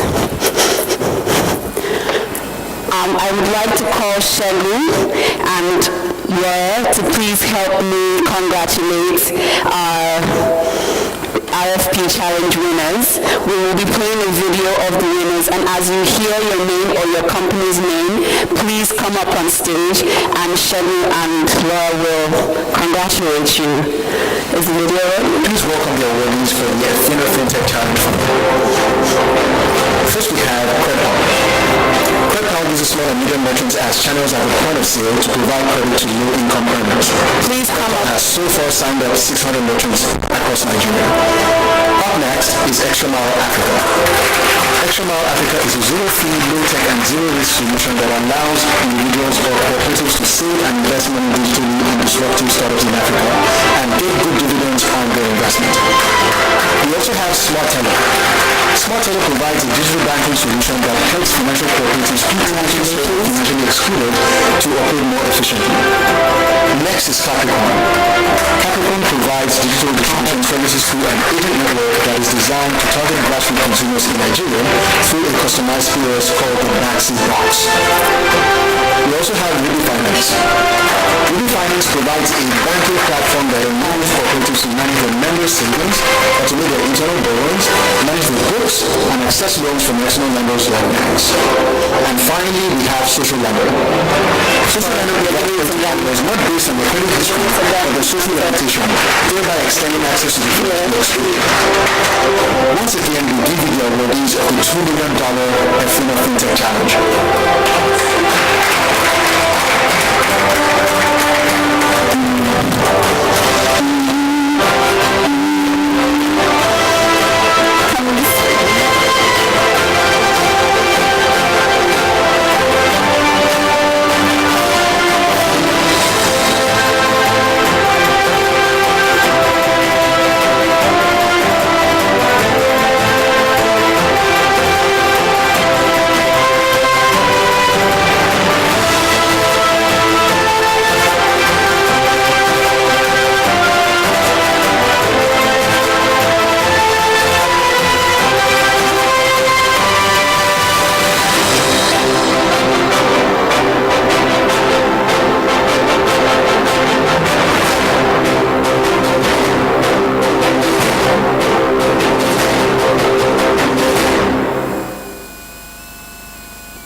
Thank you. I think everyone gets to touch the check, so you can touch it and make sure it's real.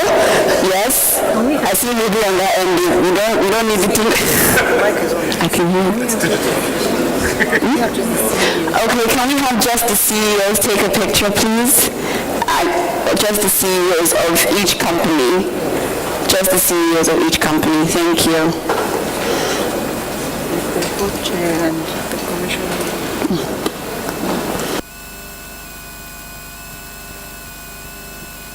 Everyone, thank you. Fantastic.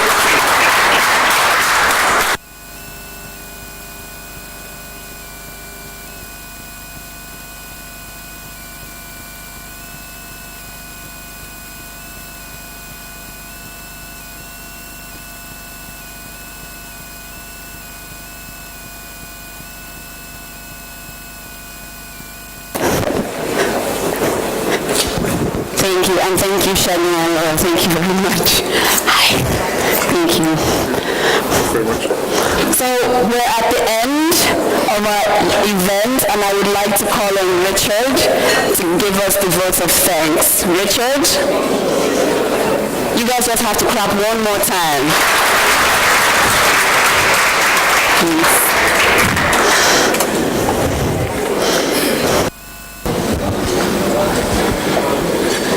So for the final time today, good morning. My name is Richard Sandel and I work for UK Aid, and I've been working with Athena for the last 18 months since coming here to Lagos. And I've been just incredibly proud of the work that Athena has been doing over the years, and in particular what they've done in the last 18 months has been tremendous. As Laura mentioned earlier, the ability to turn around an announcement from our Prime Minister in August to say, let's have a Fintech Challenge Fund, to actually not just doing it and chucking the money out of the door, but doing it really, really well in a way that got 150 applications, a great set of research, some really good insights, and in the end today, some really, really worthy winners. And over the next couple of years, I hope what we see are those business ideas growing and succeeding, or failing and failing fast, and learning from them. And so we can all pick up the learnings and invest in something new. So my first thanks go, of course, to the Athena team. I'm really proud and I'm really grateful to you. one of the words I've been really delighted to hear all through this morning has been ecosystem. So for years, donors used to give money to bits of technology, to ideas, and they'd fail because if you're in a situation where 5 or 6 things are wrong, you know, if access to land, if access to finance, if skills, the supply chain, the regulation, if all of those things are difficult, it doesn't matter fixing one thing because all the other things will stop your investment from working. So ecosystem is the key, and that's why it's great to have all of you in the room today, because it's not just about financing, it's not just about ideas, it's about partnerships and the services that we offer each other. So I'm hoping that not just this meeting, this event, this group, all of our institutions working together are adding something useful to that ecosystem. And so my thanks also go to everybody that's come here today. Thank you very much.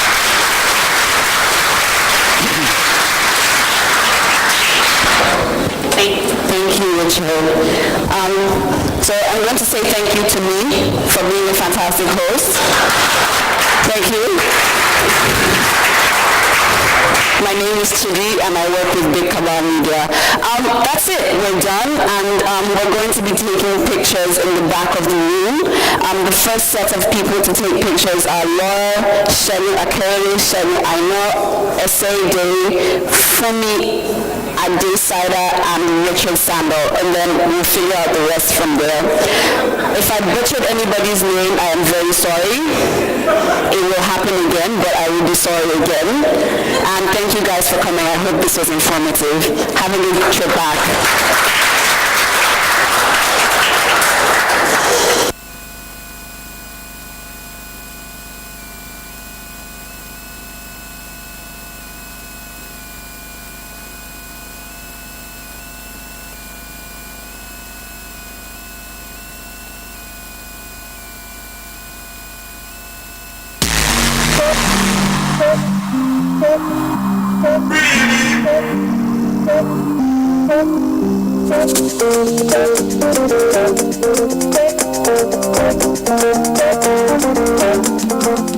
Good morning, my neighbor. How are you doing? Are you feeling